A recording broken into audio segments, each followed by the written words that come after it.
वालेकुम, this is Muskan Zahra, Gwadar Iqra Associates के studio में खुशामदीद कहती हूँ।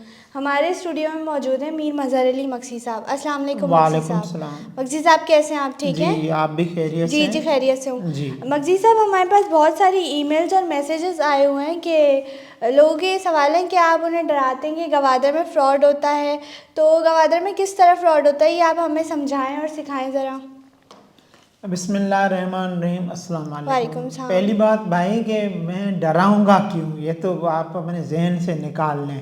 जी देखिए, बदकिस्मती ये है कि अल्लाह पाक का किताब है कुरान शरीफ, उसमें अल्लाह पाक ने 1,24,000 पैगंबर, नबी, औलिया अल्लाह सालीन के किस्से जो हैं, कहानियाँ चुन चुन के वो कुरान का हिस्सा बनाया है कि ये आने वाली उम्मतों के लिए उससे जो है वो बेनिफिट उठाएं और उसको सबक आमूज़ बातें बताई हैं अल्लाह पाक ने कि पहले नबियों के किस्से उसमें बताए हैं।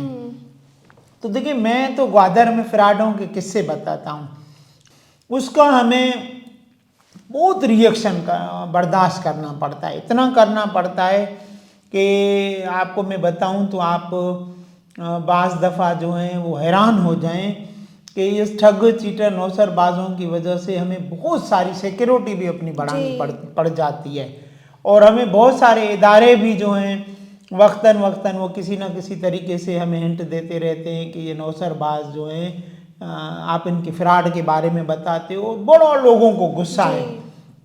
देखिए, जो उबर चलाता है, करीम चलाता है, सब्जी बेचता है, स्टॉक एक्सचेंज का काम करता है, कपड़ा बेचता है और हलीम बेचता है, वो भी ग्वादर बेचता है। तो भाई ग्वादर का उन लोगों से क्या काम है? पहली बात तो ये बताएं। ग्वादर का जो काम है वो बेसिकली प्रोफेशनल लोग हैं को काम करना चाहिए। वो ज़मीनों के बारे में उनकी इन्फॉर्मेशन हो, नॉलेज हो, पढ़े लिखे हों और इस काम के लिए बहुत बड़ी जो रियल एस्टेट ब्रोकर होते हैं या कंसल्टेंट होते हैं उनको बहुत बड़ी रकम की दरकार होती है लेन देन परचेज करने में, क्योंकि जो ख़रीदार होता है वो सारी रकम तो एट ए टाइम अदा नहीं करता है, वो टोकने करते हैं और गवादर में बेचने वालों को तो सारी रकम एट ए टाइम चाहिए होती है। तो ये बहुत बड़ा एक काम है, आम आदमी का काम नहीं है। मैं क्यों डराऊंगा? सबसे पहली बात यह कि मैं कौन होता हूँ डराने वाला? खौफ खुदा है मुझे और मैं इसलिए चाहता हूँ कि ग्वादर भी बदनाम ना हो और आप लोगों की जो जमा पूंजी है वो भी ठग न खा जाएं, पाकिस्तान भी बदनाम ना हो। फिर ओवरसीज़ पाकिस्तानी घंटों के हिसाब से कमाते हैं पैसे, जा वो कमेटियाँ डाल के या वहाँ से वो क्रेडिट कार्ड से पैसे लोन उठा के यहाँ ज़मीनें खरीदते हैं। जब फ्रॉड होता है वो फिर बुरा बड़ा पाकिस्तान गंदा है, बुरा है। अरे भाई, आपकी 10 दफ़ा मेरे से भी बात हुई थी, मैंने आपको समझाया था कि शहर के अंदर लो, अच्छी चीज़ें लो। आप वो नौसरबाजों से फंस गए। वो बाज़ लोग कहते हैं कि गिराई है साडा, वो ज़बान दे वास्ते फंस गए। नहीं, अक्सरियत ग्वादर में मैंने कहा है कि फ्रंटियर के लोग, मज़ारे जो है वो पंजाब के लोग, फिर कराची के चीटरों ने जाके वहाँ किया है।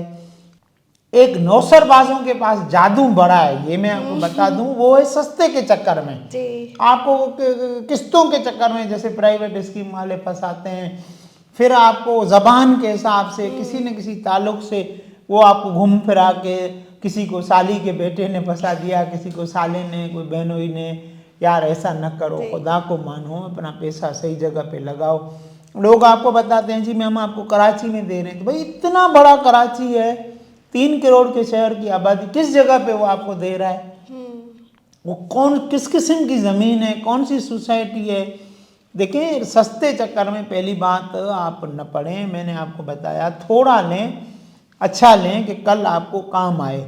एक आपको ठेले पे मामू का बर्गर मिलेगा, एक किसी ब्रांडेड शॉप में बर्गर मिलेगा, दोनों की प्राइस में फ़र्क होता है, एनवायरनमेंट में फ़र्क होता है, क्वालिटी में फ़र्क होता है। तो इसलिए मामू के बर्गर में और एक ब्रांडेड बर्गर में फ़र्क है। तो इसलिए ग्वादर में भी आप मास्टर प्लान के अंदर खरीदें। थैंक यू सो मच मगजी साहब। अब हमारा प्रोग्राम इख्तिताम की तरफ जा रहा है। हमारी वीडियो को शुरू से आखिर तक देखें, चैनल को सब्सक्राइब कर दें और हमारे ऑफिस ऑल ओवर वर्ल्ड में मौजूद हैं। Gwadar, Karachi, Lahore, Islamabad, America, Australia, London में भी मौजूद हैं। और हमारी टीम 18 आवर्स ऑनलाइन रहकर आपकी कंसल्टेंसी करती है। So don't forget to subscribe our channel. Thank you so much. अल्लाह हाफिज़।